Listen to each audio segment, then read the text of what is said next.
1, 2, 3, 4. 1, 2, 3, 4. 1, 2, 3, 4. 1. And we'll add it in 2, 3, 4. And now we're just lining it up, making sure it's where we want it to be.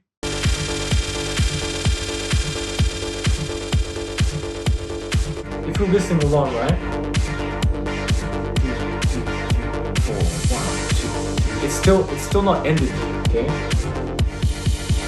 Musically, it's still not ending, and you can tell that the song hasn't finished, okay? So musically, it's still going. It'd be weird if it just sort of randomly stopped now. The 4 bars, the 8 bars, the 16 bars, usually it's split up. It's 4 by 4, for most dance music. And we have, say 4, 8, 12, 16, right? A 16 bar chorus. So I'd split up at the 8s.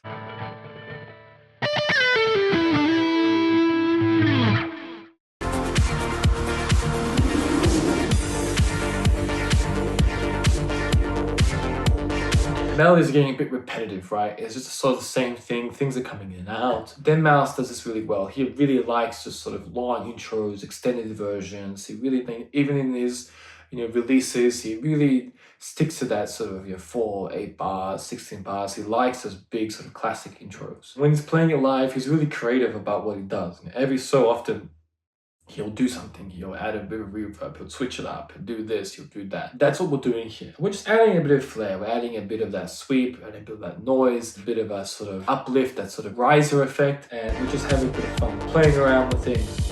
Adding a bit of a reverb and a delay. Just having a bit of fun.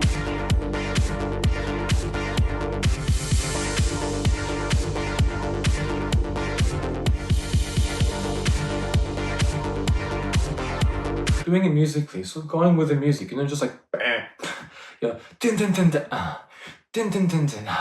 You're going with it, so you're not just din din din din din din din din din din din din.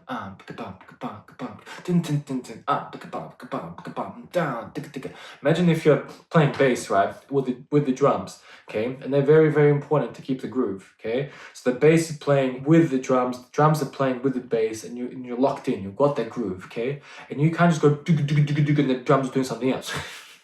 You got to work with it and then add a bit of a flair and then continue with it.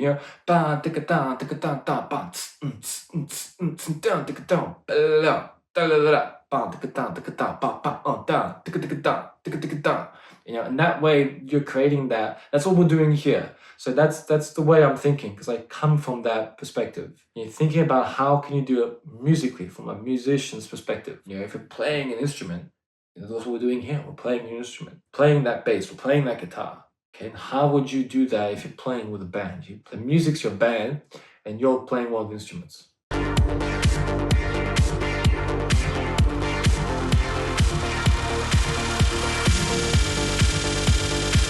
Now we've added in the effect, letting it tail on, and we're pressing the cue point with the song, like we did before. Okay, we're not waiting for things to dissipate, we're playing along with it. 1, 2, 3, 4. 1, 2, 3, 4. 1, 2, 3, 4. 1. And we'll add it in 2, 3, 4. And now we're just lining it up, making sure it's where we want it to be.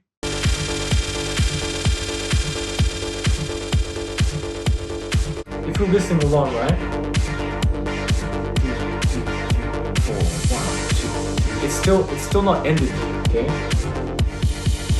Musically, it's still not ending, and you can tell that the song hasn't finished, okay. So musically, it's still going. It'd be weird if it just sort of randomly stopped now. The 4 bars, the 8 bars, the 16 bars, usually it's split up. It's 4 by 4, for most dance music.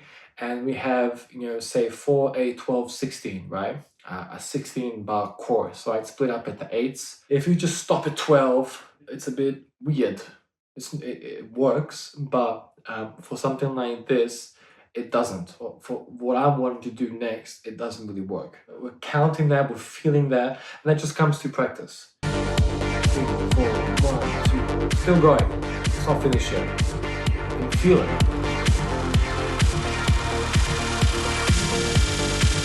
See how the melody just changes? So it continues, and we have the answer. So it's giving the call, and then it finishes with the answer, and then it just cuts out.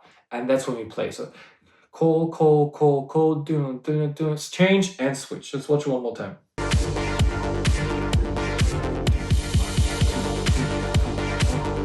and up. 1, 2, 3, 4, 1, 2, 3, 4.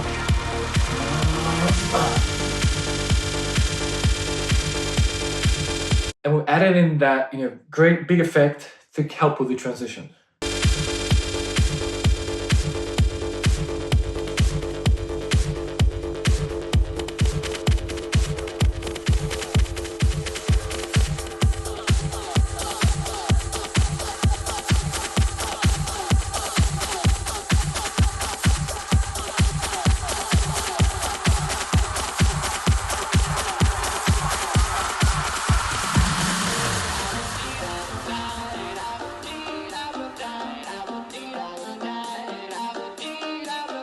Now you would say, okay, wow, and that blends well with the other one. And how you do something like that? But it just takes time. It takes time to train your ears to know, okay, musically the tone of the music, does it mesh well with what you're trying to do melodically wise?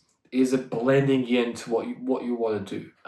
It just takes time. Doing one set, doing another one, you do 100 of them, and you start picking up commonality. You start picking up, okay, that works with this, that works with that, and then you're able to think on the fly, think on the spot, and know, okay, that one's going to go with this one. You start hearing similarities in the melodies for other songs, and you can connect them. Then you're able to be a little freer in how you approach your live mix. I mentioned that in one of the early episodes of the importance of being able to play an acoustic instrument. For example, the guitar. And if you play some of your songs that you've been fond of over the years, particularly some of the metal songs, or even the more singer-songwriter, you pick up commonalities, you pick up things that work with the songs, and that only enhances and strengthens your ability to create your own music. Once you played 10 songs, 15 songs, you start hearing, okay, this chord works with that chord, and then you start being able to create your own music from that.